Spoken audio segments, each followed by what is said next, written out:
अस्सलामु अलैकुम वरहमतुल्लाहि वबरकातुह। बिस्मिल्लाहिर्रहमानिर्रहीम नहमदुहु व नुसल्ली अला रसूलिहिल करीम अम्मा बाद। मोहतरम भाइयों, बुज़ुर्गों, दोस्तों, एक साहब के वीडियोज़ में देखते रहता हूँ। पिछले कुछ दिनों से उन्होंने अपने चैनल पे वीडियोज़ अपलोड करना कम कर दिए। मैंने तहकीकात किया, उनके शहर में भी मेरी पहचान वाले कुछ लोग रहते हैं। उन्होंने बताया मुफ्ती साहब ये माशाल्लाह बड़े अच्छे तरीक़े से काम कर रहे थे और माशाल्लाह जो है शहर के अंदर भी इनका अच्छा लोगों के अंदर असर था। इन्होंने देखे कि भाई अपनी कौम के बहुत सारे लोग रिक्शा चलाते हैं, बहुत से किराए का रिक्शा चलाते हैं, बहुत से गरीब है, बहुत सारों के पास खुद के घर नहीं है, बहुत सौ के पास कारोबार नहीं है।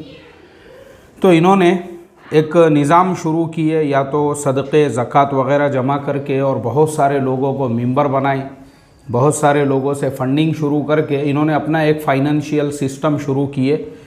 एक अपना इस्लामिक बैंक इन्होंने शुरू किए, जिसका मकसद ये था कि कोई सूद नहीं, कोई इंटरेस्ट नहीं। जो लोग कर्ज़ ले रहे हैं उन्होंने रिक्शा जो है ख़ुद का ख़रीद लेना, उसके बाद हफ्तों से पैसे अदा करना। ऐसे ही किसको घर की ज़रूरत है, किसी को कारोबार की ज़रूरत है, किसी को अचानक में दवाखाने के लिए ज़रूरत पड़ गई। अब निज़ाम तो अच्छा शुरू किए माशाल्लाह, लोग इनसे कर्ज़ लेने लगे, बहुत सारे लोगों को इन्होंने कर्ज़े भी तकसीम किए। मगर अब जब वापसी का टाइम आया तो वक्त पे उसकी अदायगी नहीं हो रही थी।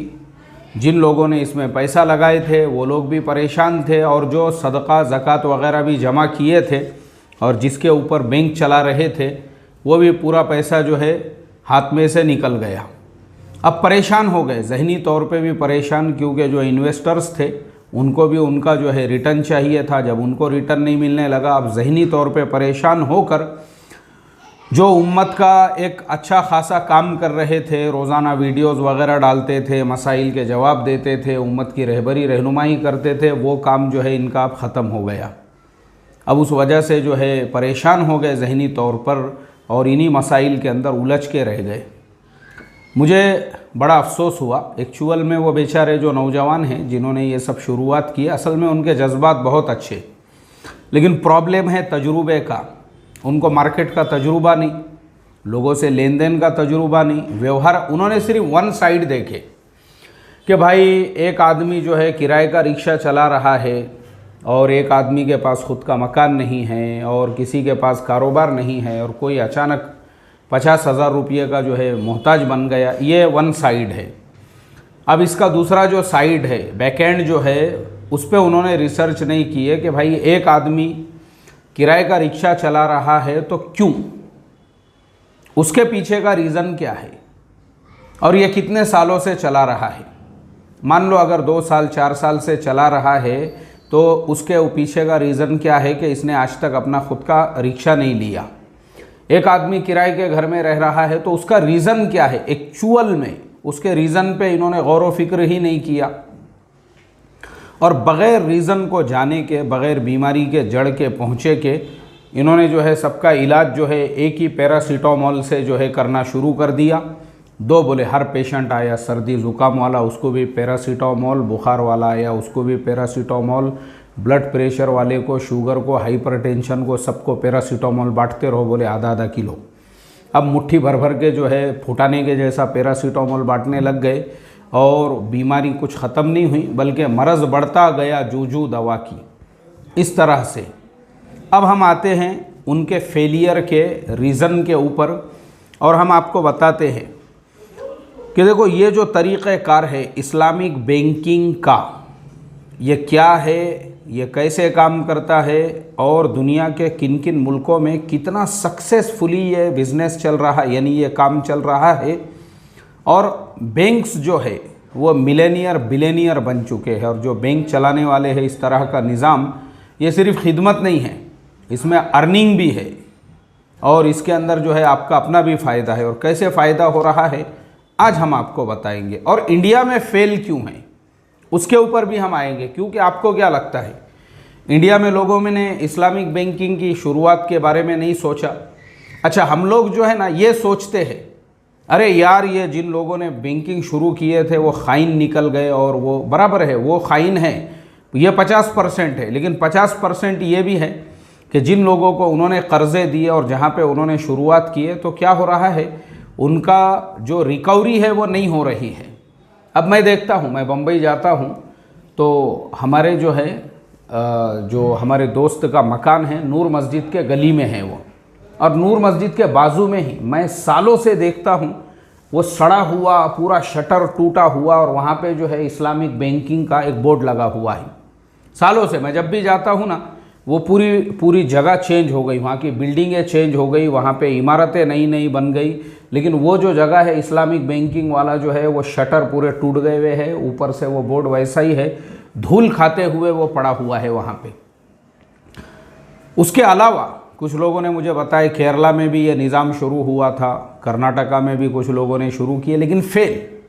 अब मैं आपको बताता हूँ दुनिया के और मुल्कों में ये सक्सेस कैसे हुआ। जैसे मैं मलेशिया हमेशा जाते रहता हूँ, मलेशिया के बैंकिंग सिस्टम पे मेरा बहुत अच्छा खासा रिसर्च है, और अक्सर मेरा जो वहाँ पे सफ़र होते हैं ना, मुझे अभी एक चैनल वालों ने कहा कि हम आपका इंटरव्यू लेंगे और पूछेंगे कि भाई आपके इतने सफ़र होते हैं किस सिलसिले में। तो देखो, मैं फाइनेंस के लाइन से ही ये सफ़र करता हूँ, और जो है अक्सर मेरे भी असफ़र उसी सिलसिले में होते हैं, क्योंकि मैं भी छोटा सा इकोनॉमिक्स और फाइनेंस का स्टूडेंट हूँ, तो उस एतबार से जो है खैर। तो वहाँ का जो फाइनेंशियल सिस्टम है, मलेशिया है, उसके पड़ोस में थाईलैंड है, इंडोनेशिया है, इसी तरह से यूएई है, और बाकी जो अरब ममालिक है, वहाँ का जो फाइनेंशियल सिस्टम है उस पर हमारी पूरा एक रिसर्च है।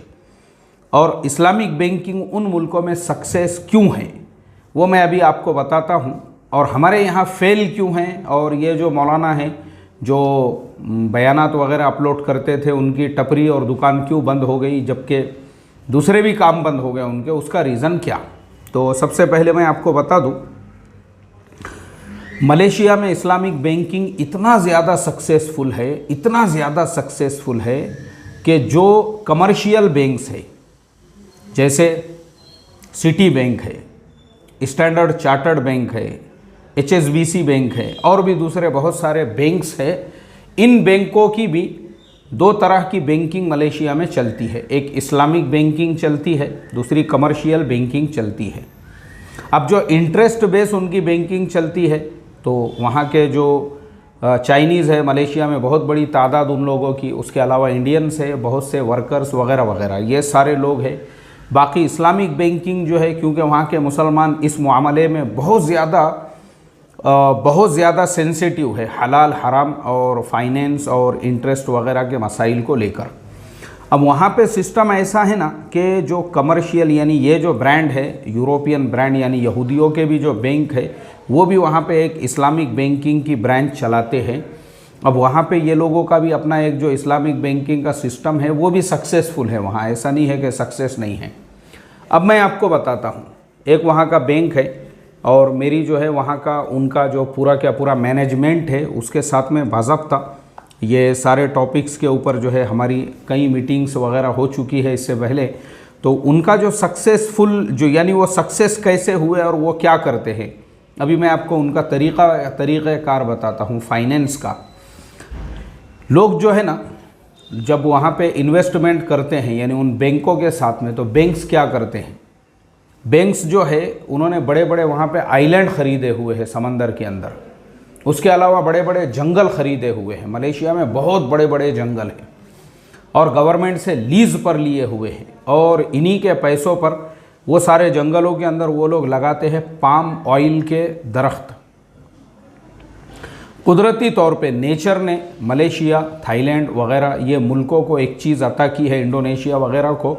इन मुल्कों में रोज़ाना बारिश होती है और पाम ऑयल के लिए पानी सबसे ज़्यादा है। यहाँ डेली बारिश होती है और बारिश के मौसम में कंटिन्यू बारिश होती है, बारिश ही बारिश होती है। और ज़मीन की बनावट ऐसी है जो पाम ऑयल के लिए सबसे ज़्यादा बेहतर है। जैसी ज़मीन, जैसा मौसम, जैसी आबो हवा पाम ऑयल को, रबर को, कॉफ़ी को चाहिए, ये सारी चीज़ें आपको मलेशिया और साउथ थाईलैंड और इंडोनेशिया वगैरह के इलाक़ों में मिलेगी। तो ये नेचुरली अब वो लोग वहाँ पे जो है पाम ऑयल की खेती हो रही है, उसको कुछ करने की ज़रूरत नहीं है। वो कुछ अपने सोयाबीन के जैसा मसला नहीं है उसका। सोयाबीन पेरे तो दूसरे दिन जो है फिर वहाँ पे नांगर मारने का है, तीसरे दिन औरता लगा के घास निकालने लगाने का है और उसकी पूरी निगरानी है, और 5वें दिन उसको खाद डालना है और पूरी जो है, ये ऐसे मसले नहीं है वहाँ। ना सोयाबीन के जैसा, ना कपास के जैसा, ना जवारी बाजरी के जैसा, ना गेहूँ के जैसा, ना और चीज़ें हम लोग जो यहाँ पे पेरते हैं पूरी निगरानी करना पड़ती है उसकी। पाम ऑयल का ऐसा है, उसके नारियल के जैसे बड़े बड़े दरख्त जो है वो शुरू हो जाते हैं, नीचे की ज़मीन खाली रहती है, उसमें भी आप कुछ कर सकते हैं। अब कुदरती तौर पे उसको सिर्फ बारिश चाहिए बस, और बारिश वहाँ होते रहती है। अब इन्होंने जो है बड़े बड़े जंगल ख़रीदे हुए हैं, पाम ऑयल वहाँ पे पैदा हो रहा है, और कुदरत की देन देखो, यानी ऐसी चीज़ अल्लाह ने उन लोगों को अता की है, पूरी दुनिया उसकी मोहताज है। अभी हमने देखे पिछले दिनों में खाली पाम ऑयल का शॉर्टेज हो गया तो हर चीज़ का रेट बढ़ गया था हमारे यहाँ पे। और पाम ऑयल इतना ज़्यादा ज़रूरी है, आज जो हम अपने घर में साबुन इस्तेमाल करते हैं, जो शैम्पू इस्तेमाल करते हैं, जो बिस्किट्स इस्तेमाल करते हैं, बहुत सारी चीज़ें जो हम इस्तेमाल करते हैं उनमें सब में पाम ऑयल होता है, उसके बगैर वो बनती नहीं है। अब अगर ये हमारा जो नेचुरल ऑयल, ये जो हमारा ऑयल है जैसे सनफ्लावर है, और इसी तरह से जो है क्या कहते हैं ग्राउंड नट्स है, और इसी तरह से दूसरे जो, अगर वो इस्तेमाल करना शुरू करें तो वो तो हमको 500 रुपये किलो भी नहीं मिलेगा। तो ये कुदरती अल्लाह की देन है कि कमर्शियल यानी बड़ी बड़ी कंपनियों के यूज़ के लिए अल्लाह ने पाम ऑयल बना दिया, ताकि हमारा ये जो खाने पीने का तेल है ये हमको हिसाब के रेट में मिले। और उसमें भी जो है तकरीबन 30-40% पाम ऑयल बहुत सारी कंपनियां मिलाती है, क्योंकि उसके बगैर वो तुमको अगर प्योर देंगे ना तो वो बहुत महंगा मिलेगा। तो इसके लिए पाम ऑयल जो है उनको ऐसी चीज़ अल्लाह ने अता की, उनके पास में जो है यानी जितनी जो सप्लाई जिसे कहते हैं, सप्लाई ऐसी चैन बनी हुई है उनके पास में कि सप्लाई से ज़्यादा मार्केट के अंदर उसका डिमांड है। तो इसलिए जो है डिमांड और सप्लाई दोनों चीज़ों को मद्देनज़र रखते हुए अर्निंग ही अर्निंग है वहाँ पे, कस्टमर खड़े हुए हैं उनके पास में। और हमारा भारत देश जो है 40 लाख टन पाम ऑयल जो है मलेशिया से हर साल ख़रीदता है। तो खैर, अब इस तरह से जो है मलेशिया जो है इस तरह से उनको, उनके बड़े बड़े जो है वहाँ पे जंगल है, पाम ऑयल, फिर रबर। अब आप मुझे बताइए, रबर हम अपने यहाँ के खेतों में नहीं पेर सकते, यहाँ तो हम जवारी बाजरी पेर सकते सिर्फ, लेकिन वहाँ की आबो हवा ऐसी है वो वहीं पैदा होगा। अब जंगल क्या जंगल है। अभी के सफ़र में मैं गया था, रबर के एक जंगल में गया था मैं, कई किलोमीटर तक सिर्फ और सिर्फ जंगल ही जंगल है, और सिर्फ रबर के दरख्त है उसके अंदर, उसके अलावा कुछ नहीं है। ऐसे रबर जो है उसका पूरा वो निकलते रहता है, नीचे जो है उसके रबर जमा होते रहता है। इस तरीके से रबर जो है ना उसकी पैदावार होती है वहाँ पे। यह कुदरती चीज़ है। और कॉफ़ी, ऐसी कॉफ़ी मिलती है वहाँ पे जिसका प्राइस जो है ना $1000 केजी है। वो आपको मिलेंगी सिर्फ कहाँ पे, मलेशिया के अंदर। वो बाज़ाब्ता वो लोग उसको प्रोड्यूस करते हैं उस तरीक़े से, उनका एक तरीक़ा होता है, उस तरीक़े से बनाते हैं उसको। 1000 किलो वाली जो है $1000 बोला मैंने, 1000 USD पर केजी, $1000 यानी तकरीबन 75,000 रुपये किलो की कॉफ़ी मिल रही है वहाँ पे। इस तरह से अल्लाह ने कुदरती तौर पे। तो अब ये जो इस्लामिक बैंकिंग का सिस्टम है, आपने वहाँ पे 1 करोड़ रुपये लगाए, आपके साथ तो एक एग्रीमेंट हो जाता है 6 महीने साल भर का कि आप वो पैसे निकाल नहीं सकते, उतने दिनों में वो आपका पैसा जो है ऐसे चीज़ों में लगाते हैं। और उसके बाद में उनके पास तो रूलिंग चलते रहती है, और बाद में वो जो इस्लामिक बैंक है पूरी ज़मीन उनकी ख़ुद की हो जाती है, जंगल उनका ख़ुद का हो जाता है, और आपके पैसे आपको मिल जाते हैं, उनको नफ़े में वो सब बच जाता है, और आधा नफ़ा जो उससे आया है वो आपको भी देते हैं। इस तरीक़े से वो फेल नहीं होते। जैसे मिसाल के तौर पे बिल्डिंग का एक पूरी सोसाइटी होती है, तो हमारे जो कमर्शियल बैंक है वो कैसे काम करते हैं, बिल्डिंग बिल्डर बनाता है, और ख़रीदार जो है, जो कस्टमर है, वो बिल्डर के पास जाता है, मुझे फ़्लैट चाहिए, लेकिन कस्टमर के पास पैसे नहीं हैं। बिल्डर कहता है कि बैंक से हमको लोन लेकर दो, तो कस्टमर बैंक में आता है, और बैंक जो है बिल्डर को पैसे देता है, और बिल्डर उसको फ्लैट देता है, और फिर आप जो है बैंक जो है उसको हर महीने थोड़े थोड़े पैसे भरते रहते हैं, लेकिन बैंक ने बिल्डर को पूरा पैसा दे दिया हुआ होता है। अब बैंक जो आपको देता है, तो बैंक क्या करता है, अगर आपने बिल्डर से 1 करोड़ का फ्लैट लिया है तो उसके ऊपर जो है उनका 14-15% का इंटरेस्ट होता है। गवर्नमेंट के टैक्सेस वगैरह मिला के वो आपको 1.25 करोड़ रुपये के अंदर गिरता है, और आपको बैंक को देना है 1.25 करोड़ रुपये, जिसमें से 25 लाख रुपये बैंक का जो है वो प्रॉफिट है। वहाँ वैसा सिस्टम नहीं है। खुद इस्लामिक बैंक वो खुद ज़मीन ख़रीदता है, वो खुद बिल्डिंगें बनाता है, और वो खुद फ्लैट बेचता है, और उनको वो फ्लैट पड़ा है मिसाल के तौर पे 50 लाख में। अब उनके मर्ज़ी की बात, कितने में भी बेचो, 1 करोड़ में, 1.25 करोड़ में, जितने में भी बेचोगे। हमारी ज़मीन थी, हमने ख़रीदे थे, बिल्डिंग हमने बनाई, और हम ही जो है बेच रहे हैं। अब उसके बाद में वो जो लेने वाला है वो डायरेक्ट बैंक से लेता है, यानी यहाँ बिल्डर का कोई वजूद ही नहीं है, बैंक ने ही बनाया हुआ है। अब कस्टमर डायरेक्ट आया बैंक के पास में, अब बैंक ने ही उसको बेचा है। अब वो जो कुछ भी बैंक को दे रहा है वो बैंक के लिए प्योर नफ़ा है, 1 कौड़ी का भी, 1 पैसे का भी उसमें इंटरेस्ट नहीं है। इस तरीक़े से वो इस्लामिक बैंक उन मुल्कों में काम कर रहे हैं, और वहाँ के लोग। अब हम आते हैं इंडिया का फेलियर और ये मुल्कों का, और फिर यूरोप, ये जो मुल्क है जैसे यूएई वगैरह है। अब यूएई वगैरह में आप बोलेंगे यार वहाँ तो खजूर के बाग कहाँ लगाते होंगे, वो ऐसा नहीं करते। वो यूएई वगैरह में जो इस्लामिक बैंक है या जो अरब मुल्कों में है, वो लोग इंटरनेशनल मार्केट में इन्वेस्ट करते हैं। यूरोप के अंदर वो इन्वेस्ट करते हैं, अमेरिका के अंदर देखे एक प्रॉपर्टी अच्छी है उसको ख़रीदे, उसको बेच दिए, और जो नफ़ा आ गया वो इस तरीक़े से काम करते हैं। पूरी दुनिया में पैसा जो है ना वो घुमाते रहते हैं इस्लामिक बैंकिंग वाले वहाँ के। तो इस तरीक़े से वो लोग अर्निंग करते हैं। इसीलिए मैं हमेशा मिसाल देता हूँ, शेख सुलेमान अल राजिही सऊदी अरबिया में जो अल राजिही बैंक है उसके चेयरमैन हैं। एक गरीब इंसान जिनके पास बचपन में 1 रियाल नहीं था, अपने साथियों के साथ पिकनिक मनाने के लिए जाने के लिए, ये वाक़या मशहूर है उनका। लेकिन आज वही शेख सुलेमान अल राजिही ने आज से 2 साल पहले जो मदीना यूनिवर्सिटी है उसको उन्होंने, हमारे इंडियन करेंसी में वो होते हैं 12 लाख करोड़ रुपये, उन्होंने उसको सदका दे दिए, अतिया दिए अपने एतबार से। अब आप मुझे बताइए उनके अर्निंग का रिसोर्स क्या है? यही इस्लामिक बैंकिंग है। और उनके जो खजूर के बागात है, पता चला कि 10-10 किलोमीटर का एक बाग है, यानी यहाँ से आप दाखिल हुए बाग में तो उसके आखिरी कोने तक 10 किलोमीटर तक सिर्फ आप खजूरों के दरख्तों के दरमियान में चल रहे हैं। इतने बड़े बड़े बागात हैं उनके, शेख सुलेमान अल राजिही के। तो एक वो इंसान है कि वो 12 लाख करोड़ रुपये जो है सदका दे रहे हैं एक यूनिवर्सिटी में, और एक हम हैं इंडिया के अंदर कि हमारे यहाँ पे वो जो बेचारे ने खोला होगा इस्लामिक बैंकिंग, उसका शटर टूट गया, वहाँ पे जो है अभी भी लिखा हुआ है, और टपरी बंद हो गई बेचारे की। और वो जो मौलवी साहब है उन्होंने सदक़े ज़कात पे शुरू किए थे ये निज़ाम, लेकिन उनका ख़ुद का बेचारों का टोपा हो गया।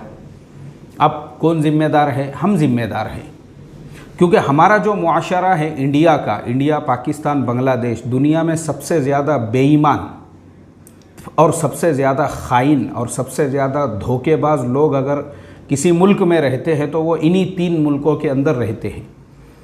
और ये सिर्फ अपने मुल्कों में नहीं, अगर ये यूरोप में जाएंगे तो वहाँ पे भी धोखेबाजी के धंधे करेंगे, ये अमेरिका जाएंगे वहाँ पे भी धोखेबाजी के धंधे करेंगे, ये कनाडा जाएंगे वहाँ पे भी ख़ियानत के धंधे करेंगे। ये दुनिया में जहाँ जाएंगे ये मशहूर है, इंडिया, पाकिस्तान, बांग्लादेश। इसलिए इनके यहाँ पर इतनी गुर्बत है, फाका कशी है, इफलास है, मारा मारी है, और दूसरे के माल को कैसे गबन करना, इसके लिए यहाँ नीयतों की ख़राबी है। उन मुल्कों में कैसा सिस्टम है कि उन मुल्कों के जो नॉन मुस्लिम्स हैं, अब हम आते हैं, अभी तक हमने बात की है मलेशिया की, अब हम आते हैं थाईलैंड पर।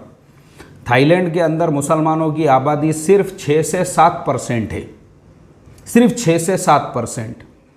लेकिन थाईलैंड के अंदर भी जो है इस्लामिक बैंकिंग वो लीगलाइज है। पूरे मुल्क में आपको इस्लामिक बैंकिंग की ब्रांचेस वहाँ पे मिल जाएगी।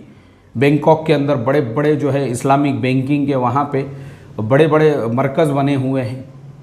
पूरे मुल्क के अंदर किसी भी शहर में आप जाओ वहाँ पे आपको इस्लामिक बैंकिंग भी मिलेगा अदर बैंक्स के साथ में, और वहाँ के लोकल लोग जाके पैसा वहाँ पे जो है लगाते हैं या वहाँ पे जमा करते हैं, इन्वेस्ट करते हैं। वहाँ की आबादी तो सिर्फ, वहाँ तो मुसलमानों की आबादी सिर्फ 5% है। इंडिया में तो ऑफिशियल गवर्नमेंट के हिसाब से हमारी आबादी 15 से 20% है। और करोड़ में अगर गिनेंगे तो 25 से 30 से 40 करोड़ आबादी मुसलमानों की है। वहाँ तो अगर आप देखेंगे 5.5 करोड़ की तो पूरे मुल्क की आबादी है, मुसलमानों की आबादी मुश्किल से 60 से 70 लाख है। यहाँ तो करोड़ों में हैं हम, फिर भी ये मारामारी क्यों? क्योंकि यहाँ नीयतों की खराबी। अब आते हैं हम फेल क्यों? क्योंकि यहाँ जो लेने वाला है उसकी नीयत पहले ही ये है कि मुझे सिर्फ लेना है, मुझे देना नहीं है। वरना मैं आपको बता दूं, इसके ऊपर हमने खुद एक ऐसा प्लान बनाए थे और हमारे पास करोड़ों रुपये देने वाले लोग मौजूद थे। 10 लाख रुपये देने वाला तो एक ही आदमी है जिसने मुझे कहा कि तुम शुरू करो तुम, क्योंकि वो भी हर साल इनकम टैक्स वगैरह भरते हैं पाबंदी से, हम आपको देंगे। ये सारे खैर के कामों में किसी को रिक्शा नहीं, किसी को दुकान नहीं, किसी को कारोबार नहीं। मैं बोला देखो रिकवरी बहुत मुश्किल है, हम चलाते हैं निज़ाम। जो पेंशन योजना है उसमें रिकवरी का सवाल ही नहीं है, एक बार दे दिए मामला ख़त्म हो गया, वसूली का कोई वहाँ पे ऑप्शन ही नहीं है। लेकिन यहाँ वसूली है। तो मैंने उनको बताया कि देखो इंडिया में लोग कितने खाइन और बेईमान हैं कि इंडिया के एक मुफ्ती साहब से मेरे 50,000 रुपये आने के थे और उन्होंने 1 हफ़्ता बोल कर लिए थे, और आधे पैसे जो है वो देने में उन्होंने 1 साल लगाए, और अभी बाकी आधे पैसे को 2 साल हो चुके हैं, कोई उनकी तरफ से रिस्पांस नहीं है। तो मैं बोला इंडिया का जब मुफ्ती एक कौम का ज़िम्मेदार और जो मिंबर पे बैठ के बयान करके उम्मत को प्रवचन देने वाला, उसका जब ये हाल है तो आम लोगों का तुम क्या हाल देख सकते हो। उसके अलावा मैंने कहा मेरे और भी लोगों पे छोटे छोटे अमाउंट, किसी से 5,000 आना है, दूसरे से 5,000 आना है, वो 5-5 हज़ार रुपये एक हफ़्ता बोलकर जिन लोगों ने लिए थे आज उसको 5-5 साल हो चुके हैं। तो जो कौम 5,000 रुपये वक्त पे उधारी वापस नहीं कर सकती, 10 लाख रुपये कौन वसूल करते बैठेगा? और करोड़ों जो देने वाले और लगाने वाले हैं और पूरा एक सिस्टम और निज़ाम यहाँ फेल है। मैं बोला यहाँ पे लोगों को सिर्फ लेना मालूम है, देना नहीं मालूम है। और मैं ये वाक़या बार बार बोलता हूँ, आपने मेरे मुंह से पहले भी सुने होंगे, ये इससे पहले भी मैं कई मरतबा बोल चुका हूँ कि मेरे लोगों से 5-5 हज़ार और वो जो मुफ्ती साहब है उनसे 50,000 इस तरह से मेरे पैसे आने के। ये मैं बार बार इसलिए बोलता हूँ, अब मैं आपको रियलिटी बता दूँ, वो जितने पैसे मेरे उधारी है ना उससे डबल पैसे मैं जो है इनकम टैक्स में भरता हूँ हर साल, और उससे 3 गुना ज़्यादा पैसे हर साल मेरी ज़कात निकलती है। लेकिन मैं मिसाल में हमेशा वो इसलिए बताता हूँ, एक इबरत और नसीहत के लिए, ये हमको सीखने के लिए। हालांकि वो अमाउंट बहुत छोटा है, 5,000 रुपये कोई बहुत बड़ी बात नहीं है, मगर कौम का हाल देखो आप इस कौम के लिए क्या कर सकते हैं पॉजिटिव। तो इस वजह से हमारे यहाँ पे फेल है, फेल आप नहीं कर सकते यहाँ पर, क्योंकि यहाँ का बहुत बड़ा प्रॉब्लम ये है कि यहाँ पे जो है ना, जो इबादत का इस्लाम है, इबादत का इस्लाम मतलब यहाँ पे जो है जुब्बे की आपकी जो लंबाई है, क्या मजाल के उसमें आधे इंच की कमी आ जाए। टेलर ने अगर आधा इंच कम जो है जुब्बा सी लिया तो बस ख़त्म, टेलर की जो है दुकान। फिर उसके बाद में यहाँ पे अगर टोपी पे जो है ना ज़रा सी टोपी जैसी चाहिए उसके मिजाज के ख़िलाफ़ आ गई, इबादतों वाला इस्लाम है। यहाँ इसकी बराबर इंक्वायरी की जाएगी। मैं सफ़र में था एक इलाके में, और एक साहब जो है वो मुझे पूछने लगे, बोले मैंने गौर किया आप तहज्जुद के लिए नहीं उठे थे। तो मैंने कहा देखो तहज्जुद जो है, अब मैंने पढ़ा हूँ नहीं पढ़ा हूँ, ये मेरे और मेरे अल्लाह के दरमियान का मुआमला है। अब ऐसा तो है नहीं कि मैं मेरे तहज्जुद का एक वीडियो बनाऊँ और जो है उसको पब्लिश करूं, यूट्यूब के ऊपर ऐलान करूं। भाइयों, बुज़ुर्गों, दोस्तों, अल्हम्दुलिल्लाह पिछले 30 सालों से मेरे तहज्जुद का नागा नहीं हुआ, और इशराक़ और चाश्त अल्हम्दुलिल्लाह पिछले 30 सालों से पूरे एहतमाम से मैं पढ़ता हूँ। अरे भाई, ये दिखावे की चीज़ें, बताने की चीज़ें, कौन पढ़ रहा है कौन नहीं पढ़ रहा है, ये उसके और उसके अल्लाह के दरमियान का अमल है। पहले तो आपका उस पर वॉच रखना, निगरानी करना। एक आदमी सफ़र में है, वो बीमार है, उसको जो है बेचारे को सर्दी हो चुकी है, बुखार में तप रहा है वो, और आप जो है इस पर नज़र रख के बैठे हुए हैं। हज़रत उठे नहीं बोले तहज्जुद की नमाज में। ये है हमारा मेंटल प्रॉब्लम। ये चीज़ों को देखो, इस पर हमारा जो है ना बहुत ज़्यादा फोकस रहेगा। एक एक चीज़ देखेंगे हम। चप्पल पहन रहा है तो सीधे पैर में या उल्टे पैर में, ये चीज़ें हम जो है ना इसमें हम बराबर एक्सपर्ट और माहिर बने हुए हैं, लेकिन मामलात जो है मामलात, अब मैं आपको बताता हूँ ये मुल्कों के सक्सेसफुल का रीज़न ये है, वो बेचारे मुस्लिम मुल्क नहीं है, थाईलैंड वगैरह जो है ना मुस्लिम मुल्क नहीं है, चाइना वगैरह मुस्लिम मुल्क नहीं है, लेकिन मामलात की सच्चाई की तालीम उनको बचपन से दी जाती है। बचपन से वहाँ बच्चों को सिखाया जाता है। वहाँ बच्चों को, मेरे दोस्त रहते हैं चाइना में बहुत ज़्यादा, और वो अक्सर मैं वहाँ के हालात पे उनसे बातचीत करते रहता हूँ, तो बोले 4 चीज़ें हमारे यहाँ पे स्कूलों में सिखाई जाती है। उसमें से एक चीज़ ये है कि कभी भी खियानत नहीं करना या किसी को धोखा नहीं देना। ये चीज़ें हमारे यहाँ सिलेबस यानी बचपन से घरों में तालीम दी जाती है। अब बच्चे की बचपन से उसको मामला सिखाए जा रहे हैं, तो वो पूरा मुल्क बावजूद नॉन मुस्लिम का होने के इस्लामिक बैंकिंग वहाँ सालों से चल रही है और दिन ब दिन तरक्की करती जा रही है, क्योंकि वहाँ का जो पैसे ले जाने वाला है उसकी पहले ही नीयत ये है कि मुझे इतने दिनों में जो है वो पैसे उसके वापस करना है। इसीलिए उन मुल्कों की ये जो ईमानदारी है, मैं कई वीडियोस वगैरह देखते रहता हूँ थाईलैंड वगैरह के, उसके अंदर लोग बताते हैं कि हम एक रेस्टोरेंट में बैठे थे और टेबल के ऊपर हम आईफोन भूल गए वहाँ पे, और 3 घंटे के बाद में वापस आए तो वो उसी टेबल के ऊपर रखा हुआ था। कोई उसको नज़र उठा के देखने वाला नहीं है वहाँ पर, क्योंकि लोगों में वो ईमानदारी है। चाइना के अंदर आप चले जाइए, आप रात में 3 बजे रास्ते से गुज़र रहे हैं, कोई आपके ऊपर नज़र उठा के देखने वाला नहीं, कोई आपको लूटने वाला नहीं, कोई आपके जो है पैसे छीनने वाला नहीं, क्योंकि ये चीज़ें वहाँ पे बचपन से लोगों को सिखाई जाती हैं।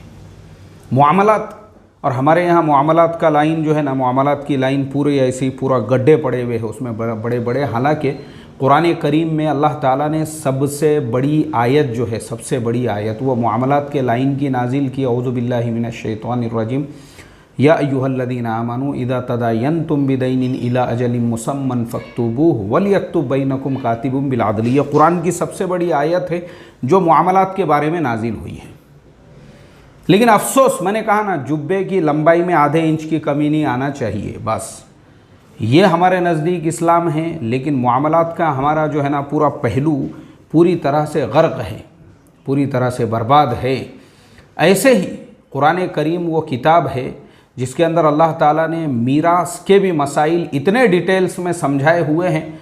नमाज का तरीक़ा नहीं समझाया उतने डिटेल में, ज़कात का तरीक़ा नहीं समझाया, हज का, मीरास क्योंकि वो मामलात से जुड़ी हुई है तो एक एक के हिस्से तक उसके अंदर बयान कर दिए। युसीकुमुल्लाहु फी औलादिकुम लिज़्ज़करि मिस्लु हज़्ज़िल उन्सयैन। पूरा मेरी तफसीर सुनो आप रमज़ान की।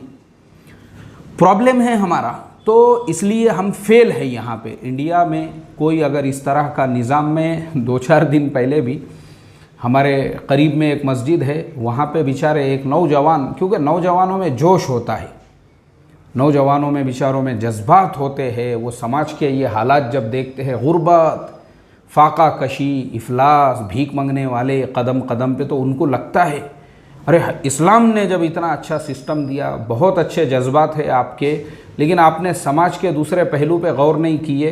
एक आदमी इतने सालों से रिक्शा चला रहा है तो उसको सुट्टा फूकने की आदत है, उसको अय्याशी की आदत होंगी, उसको जो है फजूल खर्ची की आदत है, जितना कमा रहा है उससे ज़्यादा बच्चों के बर्थडे पे उड़ा रहा होगा, इसीलिए उसके हालात नहीं बदले।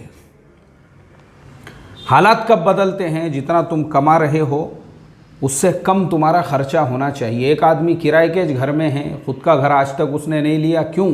शौक़, बहुत सारे शौक़ होंगे उसको, खुजली होंगी उसको बहुत सारी। एक आदमी हमेशा कर्ज़ों में है, 50,000 रुपये जो अभी तक अपनी ज़िंदगी में नहीं जमा कर सका, उसका रीज़न यही है कि होटलों में दोस्तों पे उड़ाने के लिए पैसे होंगे।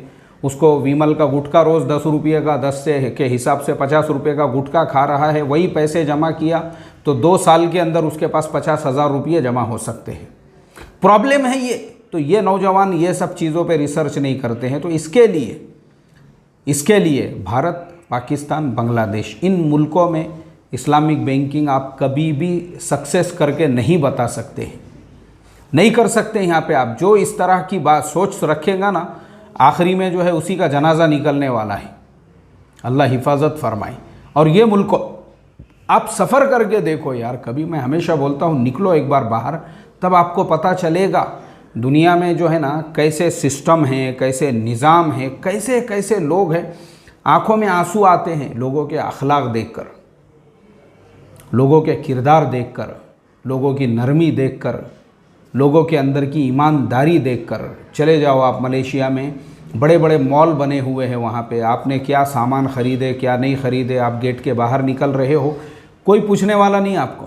वो आपकी ईमानदारी है कि आपने बिलिंग काउंटर पे जाके जो है उसका बिल करना, वरना गेट पे आपको कोई नहीं पूछता है। जैसे हमारे यहाँ पे चले जाओ ना, आप डी मार्ट में आप जाइए, या आप रिलायंस मार्ट में या रिलायंस फ्रेश वगैरह के अंदर जाइए, आप जब आप वापस निकलेंगे सिक्योरिटी वाला पूरा बिल और सामान आपका देखता है उसके अंदर कि भाई जो बिल में बता रहा है वही है क्या नहीं आपके पास। और वहाँ पे जो है इससे 10-10 गुना बड़े मॉल है। घूमो आप, आपने क्या लिए क्या किए क्या, आप बिलिंग काउंटर पे नहीं गए, डायरेक्ट आप गेट, कोई पूछने वाला तक नहीं है। लेकिन वहाँ कोई ऐसा करता नहीं है, क्योंकि उन लोगों को पता है, वो बेचारे जैसे खुद लोग हैं ईमानदार, वो बाकी लोगों को भी अपने जैसा ईमानदार समझते हैं। और हमारे यहाँ पे सिक्योरिटी गार्ड क्यों, उनको मालूम है उनको भाई, उनको मालूम है, अल्लाह हिफाजत फरमाए। तो इसीलिए मुझे ये कहना था कि हमारे मुल्क में और पड़ोस के मुल्कों के अंदर इस्लामिक बैंकिंग इतना बेहतरीन सिस्टम और निज़ाम है फाइनेंस का, लेकिन आप नहीं कर सकते, क्योंकि यहाँ लोगों को लेना याद है, देना इनके बाप ने इनको सिखाया नहीं है। ठीक है, चलो, अस्सलामु अलैकुम व रहमतुल्लाहि व बरकातुहू।